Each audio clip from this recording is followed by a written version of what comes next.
Bienvenidos a un capítulo más de Diálogos Sensoriales. En esta ocasión seguimos en la modalidad itinerante. Estamos del lado del Pacífico de Estados Unidos y tengo el enorme placer, es uno de mis grandes momentos donde conseguí platicar con una de las personas con las que aprendí sensorial. Y bueno, estamos ahora con Rebeca. Becky, thank you so much for accepting this invitation to participate in our Diálogos Sensoriales. Absolutely, Ivan. Say hola, Ivan. ¿Cómo estás? Muy bien, gracias. Muy bien, español. Eh, well, let's start, Becky, if you allow me. Allow this. How did you arrive to sensory evaluation? How was your beginning into sensory? Yeah, well, I'll give you, the sort of the Cliff Notes version because everybody has a long journey, right? But Yes. I grew up on a farm in Illinois. I'm from a sixth generation farming family. So, agriculture is very difficult. It's hard work, but you learn a lot. And I thought, boy, if I ever live on a farm again when I'm an adult, I'm gonna grow grapes. I'm gonna go to California. So I moved from California or from Illinois to California, worked in Santa Barbara for a while, was at a junior college down there. One of the professors asked me, he said, you should really think about UC Davis. And it's like, what's Davis? I didn't even know what Davis was at that point. I was very naive. But I got up to Davis, and one of the courses that was required was Rosemary Pangborn's sensory class. And everybody said, really, stay away from that class. It's so hard. It was a 5-unit course, 3 for the actual lectures, and then a 2-unit lab. And it was very rigorous. But boy, you started seeing the applications. It was so fun. And in her course, she was offering lectures, guest lectures from people around the world. Wow. We met, she would just invite everybody, built this wonderful network. And Stone and Seidel came along, and they had started Tragon Corporation at the time and offered an internship. And so then I took that internship as a student during the summer, and they asked me to come back during the winter quarter. And at the time, Tragon was a small firm. I mean, I think I was employee number 6 or something. Wow. Well, it was really great because we were doing so much innovation. It was right in Palo Alto, right where Apple Computer started, in that same building complex. Mhm. And we were starting to do different types of things, different types of consumer research and descriptive analysis. And so I worked there for a while and just always had a ton of respect for Stone and Seidel. Met Howard Schutz also, and Ann Noble, Right. and so many of that core group. They were just willing to teach and willing to, if you ask questions, they would spend hours, talking as much as you wanted to about how to do that. So very generous instructors and mentors. Wow. I met many people who attended at Davis, and they always said that Rosemary was a person who likes to share information, and that's something she passed through the generations. I mean, Yep. I guess, and it's interesting how well you were lucky to have this course with her, and I guess you had the opportunity also to get a nice relationship with her, maybe, or not too much. Absolutely. She would stay connected. She would send postcards every year. She would send this Wow. letter that everybody kept. I mean, it was a Christmas letter, and she would explain, kind of tell what was going on in her lab, and then she gave a list of all the people that had gone through her lab, maybe even visiting professors, so that when you graduated and you saw this list and you became part of that list, you're like, wow, you haven't made it, but you at least have a core group of people that you felt an immediate connection to, and you felt like you could reach out to any of those. We're a small field. We are still a small field. And Mhm. it's nice to have, a lot of these companies only have 1 or 2 people doing their sensory work. So Right. it's nice to have a broader array of people you can call on to discuss your challenges in designing research. Right. Do you still have those cards? I mean, do you keep those or not anymore? No, we we I was in the fires. We lost our home in 2017 Sorry. Sonoma County fires. So I kept all of that stuff. I had a great collection of different things, Right. and a lot of people kept that material. Mhm. So, and then, one of the things that I mentioned is her connection and her ability to network with people and just say, if you're interested in sensory science, come and join us. And we're trying to rebuild or we've got a sensory hub that we're doing to try to gather some of the archives and some of the special collections that these people have that, we're all getting older. So we want to have a place to gather materials because a lot of universities only have one professor. They don't really elevate sensory science. So we're trying to say, let's collect it. University of California has a massive library. And so we want to have a sensory special collections in there. So even people that, Elena Sesniak, for example, I think when she passed away, that the papers that she had, very valuable. The family doesn't realize the importance of some of those contributions. So we want to have a place for them to send and see if we can add to our collections. Yeah, true. Well, at that time there were no scanner or well, something that kept the information in a good quality. Nowadays, we could recover that, so it's amazing. I will. I have a final test from her because my boss gave me that at that time, and it's amazing how she provokes the student to think. It was not just like say something. No, it was like, here is an ANOVA table. Tell me why there is or there is no difference and what is the next step. For instance, no, that was something amazing in my case, and I didn't study with her, so it's nice. So I think I just want to build on that a little bit because understanding scales and scaling behaviors and things like that. There's so much to our field that people don't realize. And analyze, figuring out you have to have a background in statistics. You really have to understand, even if you have somebody else doing most of your statistics, you need to understand how to interpret that data and how do you support it? Because when you're giving conclusions or recommendations, then what's the evidence that you're basing those decisions on? Right. So. Yeah. And that's something I just want to continue with that.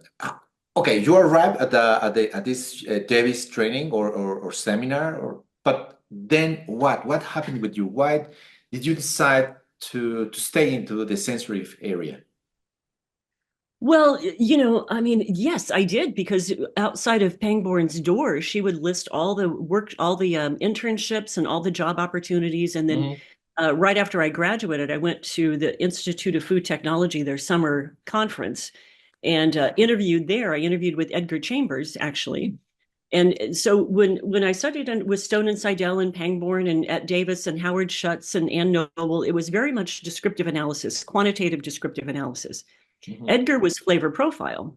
And so I really wanted to learn a different, like what else is out there and what other types of methods are people using. So at the time, the 7-Up company was owned by Philip Morris. And Philip Morris had Danny Innes and Lori Rothman. And, we had a group of about 10 researchers under the Philip Morris umbrella, and we'd get together for these conferences. And, I think as a young professional, just getting out there and meeting people. And, we had a lot of folks from Cornell coming in and from Penn State. And, there were certainly pods of people doing this research, but as a young, naive student, you go out and just try to learn and be a sponge and soak it up.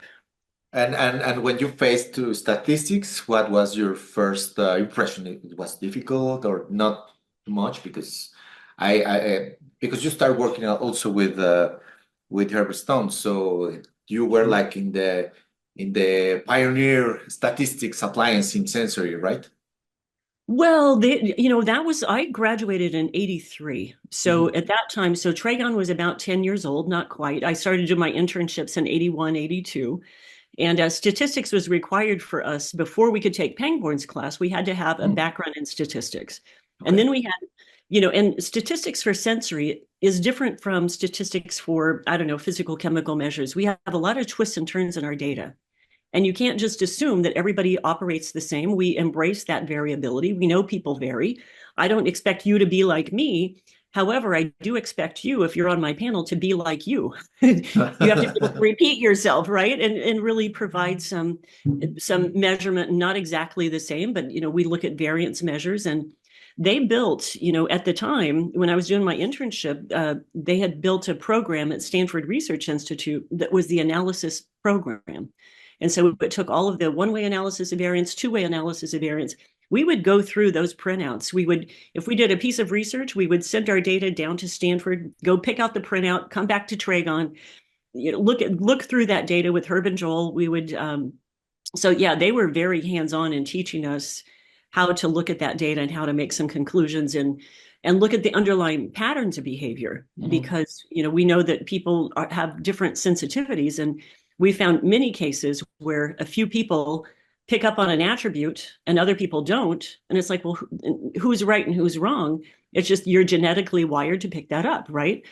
But it can be a deal breaker for consumers. There's a certain percent of the population that's just like you, and they're going to pick up those notes. And so it was sort of, what's your level of risk? How do you ensure that if a difference is there, you determine how large that difference is, and then you can start assessing some other things about risk.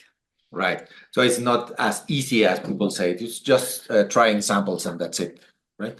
Well, to me, this is one of the biggest issues with sensory scientists today, because they can push a button, get the answers out, and don't really consider that panel performance measures. And we just did we get involved in a lot of legal claims, for the National Advertising Division, the National Advertising Review Board, and class action lawsuits. And there was a big case that just got lost because the sensory team didn't understand individual panel performance and metrics and measurement. And I thought it was sort of a sad day for sensory, because we spent a lot of years trying to elevate this field and saying, it can really be a scientific process, provide evidence for legal claims. I mean, that's kind of the peak of, if you can get attorneys and money involved and you say your data is high quality and it stands up in a court of law, that's great.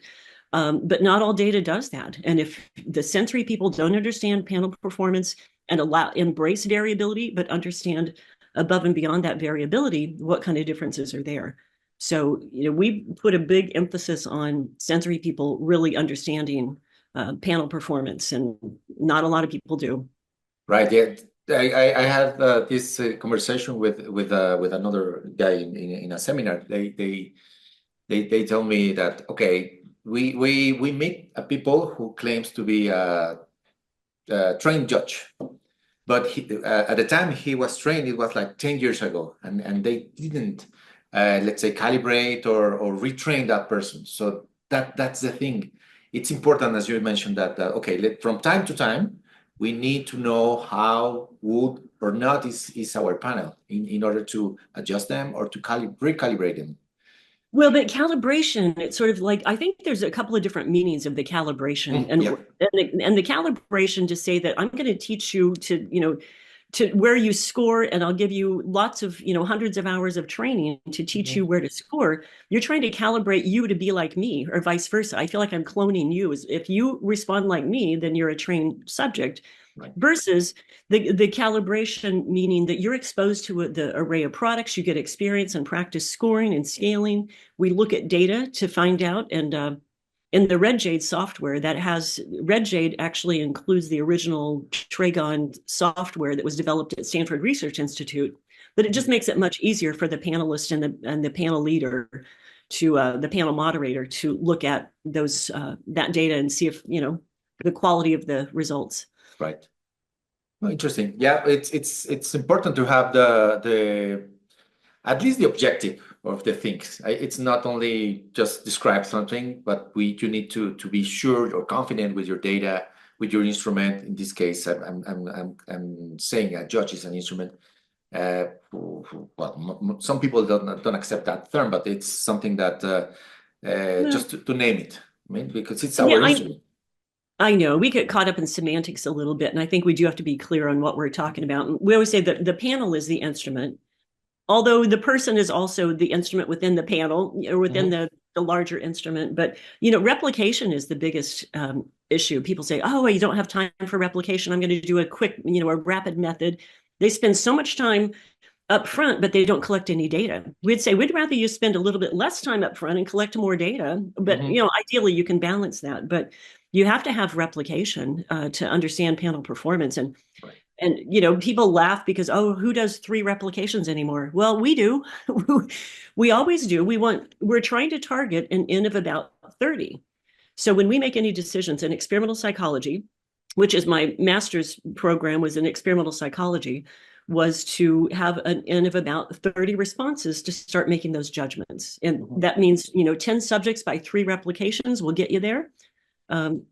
So that's kind of, and over again, that's been proven to be a pretty solid database. More is better, but certainly less than that. When you get into 15 judgments and nobody does a replication, you don't have any data to stand on. Right. Agree. What field do you prefer most? I mean, teaching or doing research or working at the industry?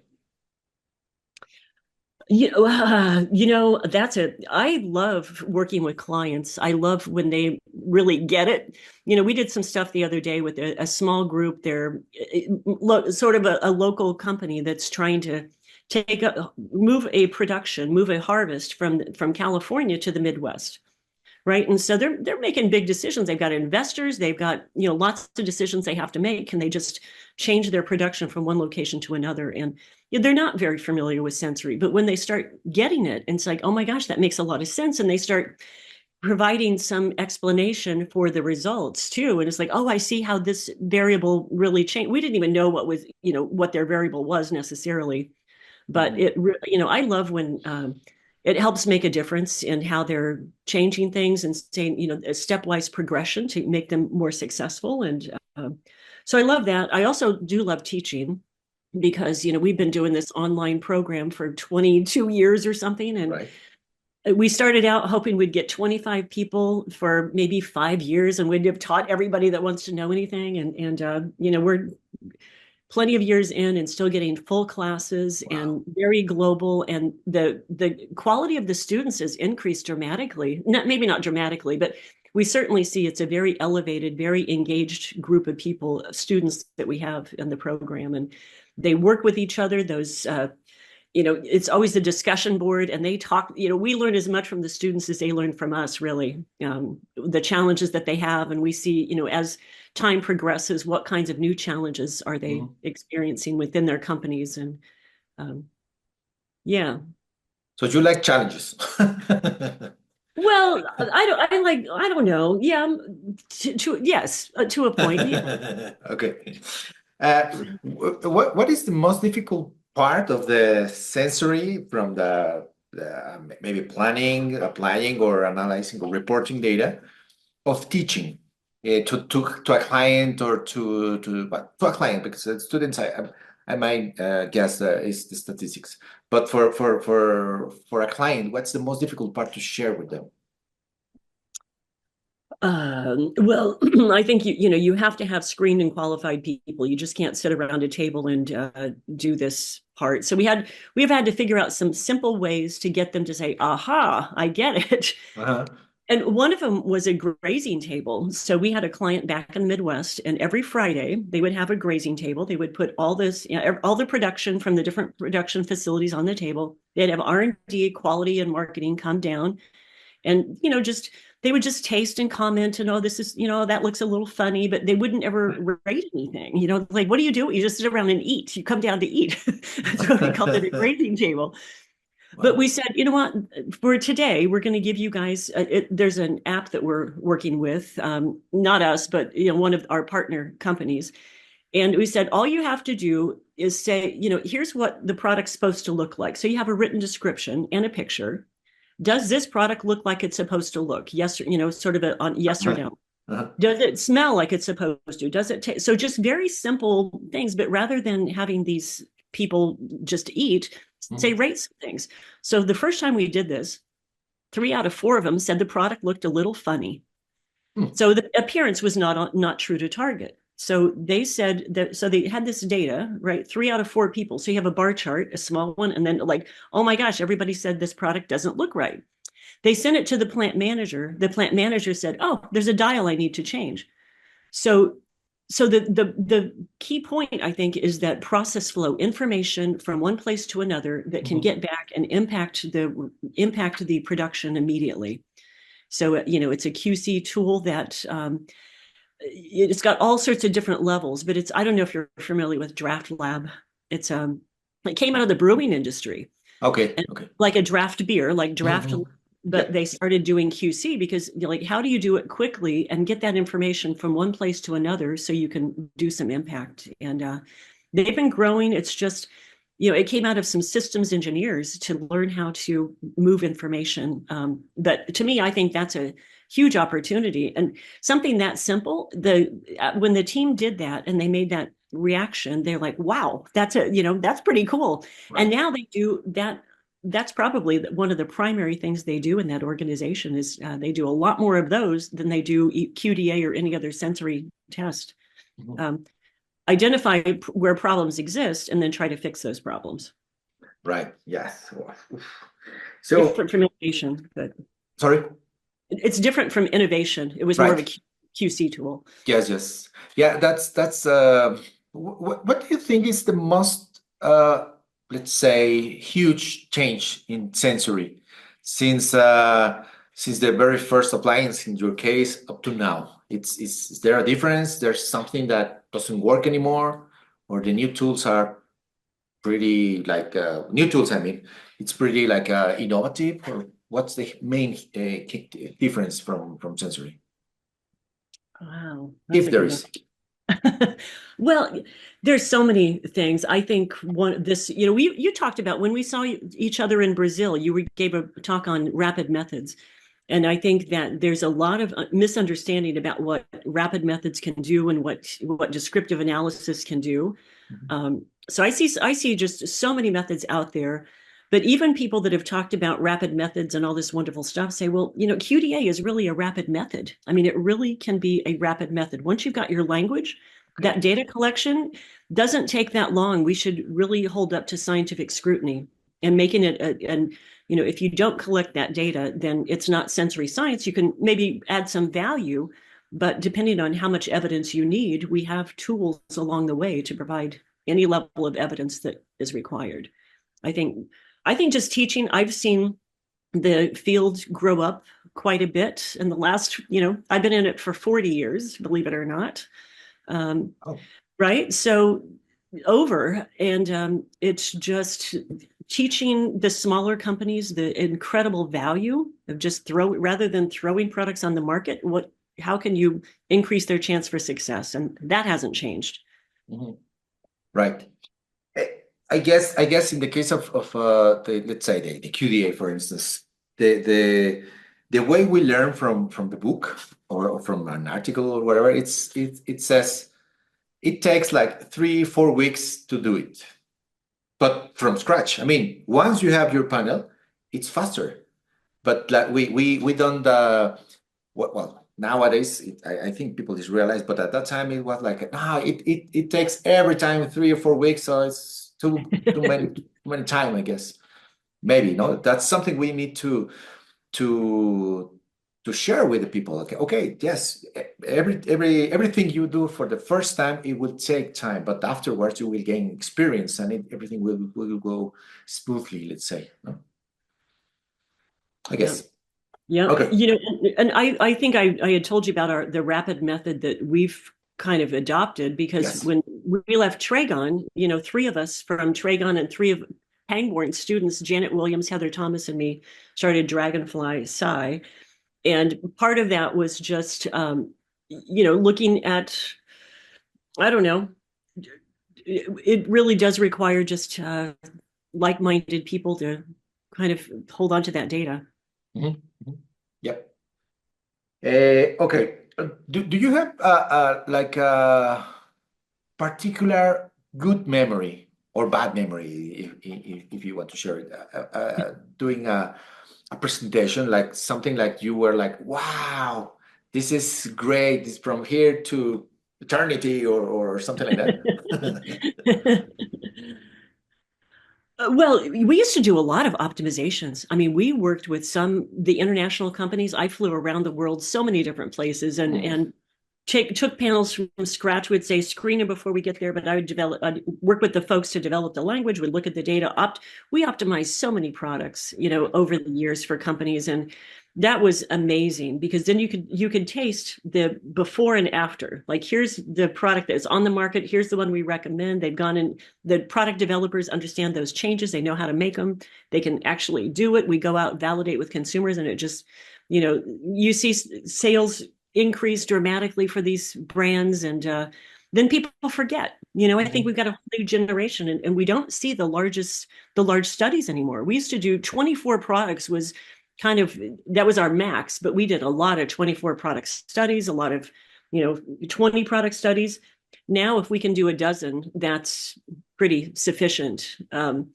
But we've learned too that it's not just any product set. That product array is extremely important. So how do you select that? You work with your team to get the array, but you can also gather data and then select a subset to go out to consumers with. So you can do a lot more with fewer samples. And that's always really interesting, what you learn and how you can build your database from one thing to the next. We used to do a lot of design of experiments too, a lot of DOEs, and we don't see as many, but it takes good developers to work with you, right? And to really understand. And, they said any research that you can do alone is probably not worth doing. You need a team of people around you everybody does their part. And then, you all learn together. Right. What would be the thing you think need to change in the sensory field? I mean, it's like, we need to do this in that way, or this doesn't work, or something. Is there something we need to change in a general speaking? I mean. Well, I think descriptive analysis is their workhorse. I mean, it really is something that's unique to the sensory field. And, I think there's just a lack of understanding of really not having robust data. I think that needs to change. I really am enjoying this casual bar work too, and doing things in we have so many central location facilities and the booths, and everybody comes in, and that still is a very good format for a lot of work. But get out into the field and actually test things in a casual bar situation, or teach these entrepreneurial companies. If you collect a little bit of data, do a pilot test. I like these pilot tests. If you do it well, you can do a small pilot test and figure out, do you want to go further, or do you need to go back and rework your product? So we're all about, small scale pilot tests, and with your core consumer. Like, if you take 50 people, you select them well. If I can convince these 50, right, or have them rate it, then you can scale up. But don't, I think the quality of the participant, make sure that the right target is still a big issue for people. It's not just a convenient sample. And I think, we're really, it's not just the product anymore, but it's that product and the package and the person and the situation and the use and, occasion. It gets complex very quickly, but I think we're still at the core of all of that information. Right. Interesting. Because I just realized also that, there's something that some managers, they realize everything into the sensory scientists. Like, okay, we need to do consumer research, do it. Or we need to do descriptive analysis, do it, and etc. So you just mentioned something important, which is, okay, make a team of different, I don't know how to say this, methodologies or areas, field areas, I mean, an anthropologist, or maybe a statistician, or maybe a psychologist, in order to do everything. Because we sometimes we do not know how to say, no, I don't have time, or I don't know how to do it. And so something like that, okay, let's do a pilot test. Let's start doing, if I don't know, because I need to do something, but I will start with a pilot test. I need to analyze the data, and I will save more money with doing a pilot test if I can make mistakes, or I can correct everything in this small research. And that I guess that's something we are not seeing it a lot in the industry. It's like they need to everything for tomorrow, and etc. Well, and understanding the research objectives, I think, really getting down and not everything should go to sensory. You have to screen through and select what elevates it to the level that we should do all of this work and get you data that's going to go into some file that you're never going to pay attention to. Right. So develop that research objective, what products are going to be included in that study. And that's always a battle. Marketing gets a say because they pay for it. Typically, R&D gets a say because they, know, and then sensory should get that last say to, like, what else should we include? Or you've got some redundant samples here. I think there's a lot we can contribute. But you have to be engaged in the research objectives and understand where it fits in the line. What's this, what are the risks in decision making from that research, and how stringent do you need to be, and what evidence do you have that we should even do further work? There's, and what's frustrating is some of the data that really is pilot data is being presented as validation data. And I think it's a stepwise process. Okay, thank you. Let's change a little bit the questions. I will ask you some 2 EFC questions, no choice allowed. And well, of course, you can say none of them. But please tell me, which one do you prefer? Red wine or white wine? I drink more red. So yes, red wine. I live in Sonoma County. We have to support our local economy. Yeah, so. Of course. Tetrad test or triangle test? What was the other one? Tetrad or triangle? Duo trio. Okay. I don't know if I've done tetrads before. When you take those tests, I think psychologically there's something about 4 samples that just, I don't know, it blows my mind. I have a hard time dealing with 4. And I know that, it's a nice, powerful test. People use it, but I like having, the duo trio is just such a simple, psychologically it's simple. The statistics take care of it. It's not that it's less sensitive or more sensitive. It's just psychologically, I think it's simpler and you have less fatigue with the duo trio. So that's my preferred discrimination method. Thank you. City or forest? To live or to hang out? City to hang out, for sure. But I live in the country. We live on some acreage. So I love privacy. I love nature. Certainly, I love gardening and plants and all of that stuff. So nice. The city's fun. Okay. Academia or industry? Well, you already answered that, I guess, but which one do you prefer? I've got a foot in both, but I love industry because it's applications, and part of what brought me into our Davis course in the first place, that year-long certificate program, was applications. How you learn all these tools, but really how do you use it as an applied science? So applications. Okay. Traditional descriptive analysis or rapid methods? Well, I think, did I tell you about the way we've approached rapid methods is we've, within 1 3-hour session now, we have a panel of culinary professionals. Most of our work is food and beverage. So, and we're in the San Francisco Bay Area, and we came across a group of really culinary professionals that have wonderful language. So they can develop a language within the first part of the session, about 90 minutes or so. The second 90 minutes, we do data collection. So we can end up with a 4 to 6 product study in one session. If we have more, we go to a second session, but it's a rapid method, but it still holds true to all the QDA data collection processes and everything that we're doing there. So we end up with a great data set that we've used for, like I said, class action lawsuits and legal cases and things like that. So it's rapid. Traditional, I'm not quite sure what you mean by traditional methods. I mean, like the descriptive, like QDA or... Like QDA? We're still big believers in the QDA process. We just, they have to be screened and qualified. You have to develop a language that's the subject's own language.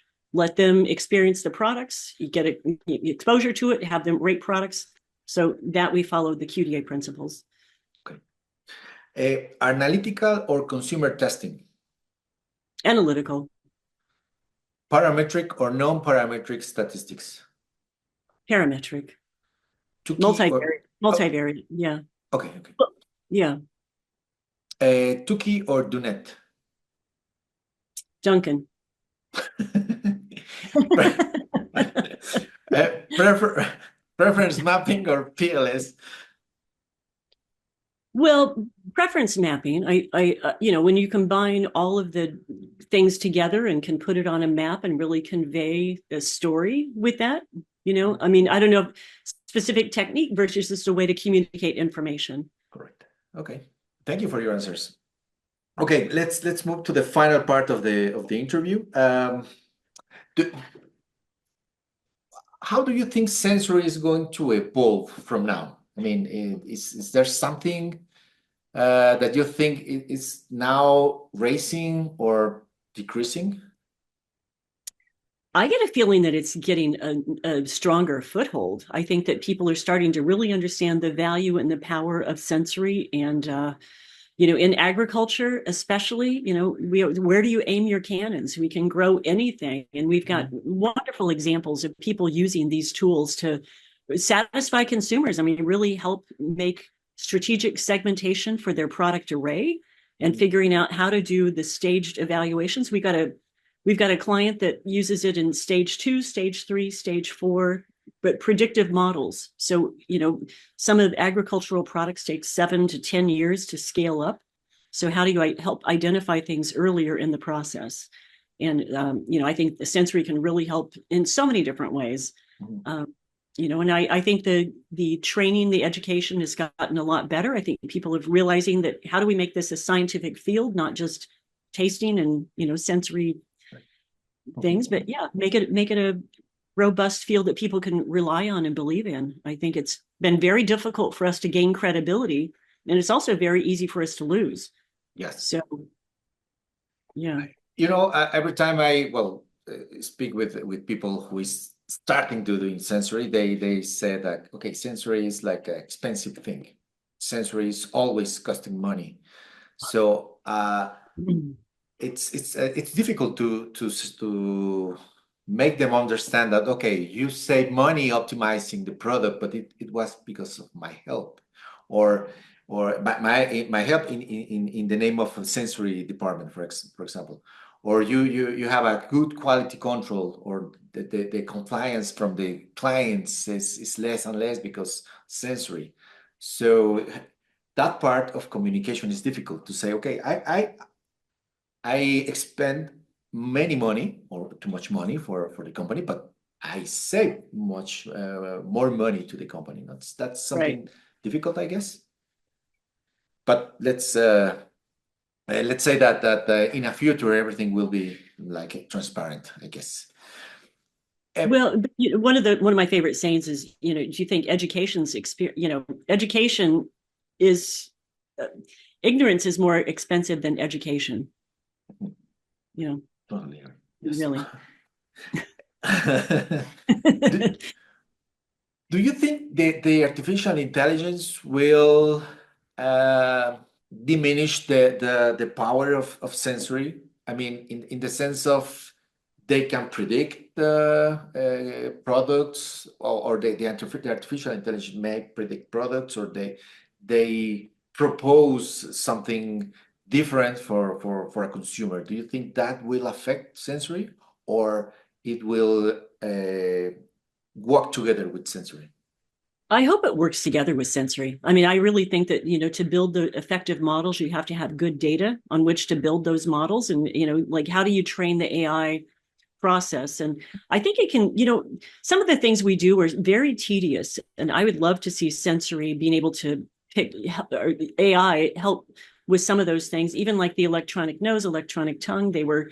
I think they were overpromised and underdelivered for a long time, but I think they're getting better about picking out some things. Hopefully it's not going to be a replacement for measuring human perception. I think it can be complementary and maybe take some of the menial tasks, make them easier. But I don't think it's going to replace. We've been threatened a number of times. I mean, how many times? Every decade, it seems like there's a new technology that comes around. It's like, we're going to take your jobs, and we're still here. Yeah, we need to embrace the artificial intelligence instead Yeah. of rejecting, I guess. Yeah. In your opinion, what will be the minimum skills, speaking about methodologies or tools from a sensory science to work with sensory? Well, I think it has to, they have to understand the workflow.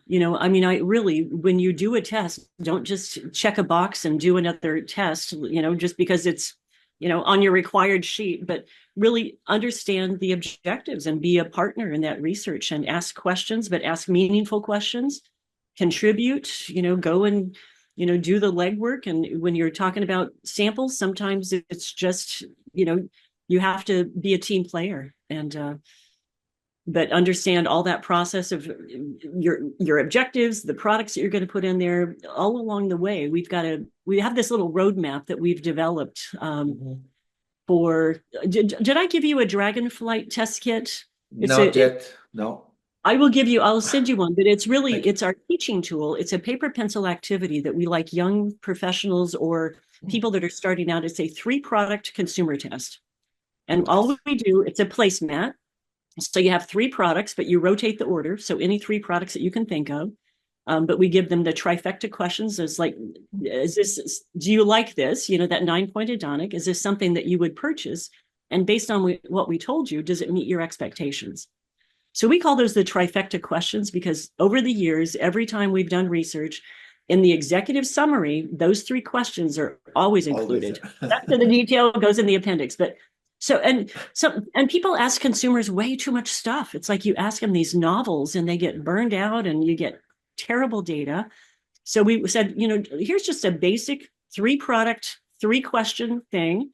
We can ask likes and dislikes. You can do a few other things to do that. But if you did that with 50 people and you analyze that data, it teaches you how, like, what are the numbers coming from? Here's a physical scorecard because it's a retro process, but teaching people how to do a very simple 3-product experiment. And we're trying to get this into the high schools and into, science fairs and the junior colleges to just as an intro to sensory science. But it's a casual bar thing. You can do it in a, get your tasting club together but do it in a scientific way. So that, it's a pilot test, but it's a teaching tool for statistics and for measurement. And we're doing that with the Coursera program. We've got an online, it's a MOOC, those massive open online courses. And so we started doing this back probably a year and a half ago. We've got about 3,000 people signed up in that program because it's just, how do we give these tools something that's approachable, easy to do? You can do it with whatever product you want. You pick your products, you do it locally. Dare to compare. Are you as good as what's your target? Right. Okay. Do you have a project right now or something you want to share with us? Like something like is in the progress or just research? Not research as much as we're building a sensory hub at UC Davis. I wanted to tell you about that. And the hub is really designed to bring people together to discuss and have a special collection so we can gather archives and a library and elevate this field as much as we, help do our part anyway to help grow this. So we're hosting a conference in January, and we've got one that we're doing a special collections and an honorary to Stone and Seidel because 50 years of the QDA method. So I'm working on that, trying to gather speakers and let's tell that story. How did this method get developed? How is it adopted? Because it's one thing that, you get this idea, but who are the first early adopters and then really transformed companies and made them a ton of money back in the day? The 70s, 80s, 90s, companies were just like, you got a bullseye target, I can hit it, and go out there, and it really had a lot of external validation. So that's in January 2025. Yes, January 27th and 28th. Okay. Yeah. Nice. Okay. We will also add this description in the description of the video. Okay. Just almost to the end. Do you have a sensory reference, like a book or magazine or paper poster that you should recommend to anybody who is doing sensory?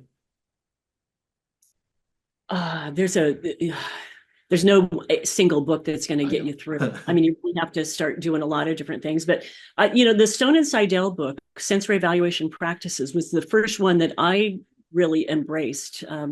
We're on editions 4 and 5, but there were 3 editions before I joined the book, and learned a lot. I mean, just kind of walk through. I think the Lawless and Heyman book on sensory evaluation of food is also a very good one. There are a number of books out there, but if you have one in your library, I'd probably make it the Stone and Seidel one. Yeah, it's really nice, that book. Yeah.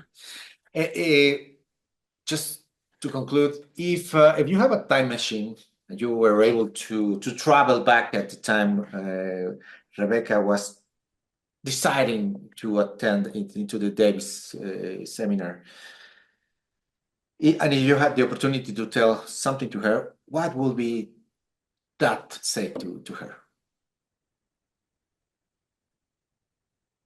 Like, what would I tell my younger self? Yep.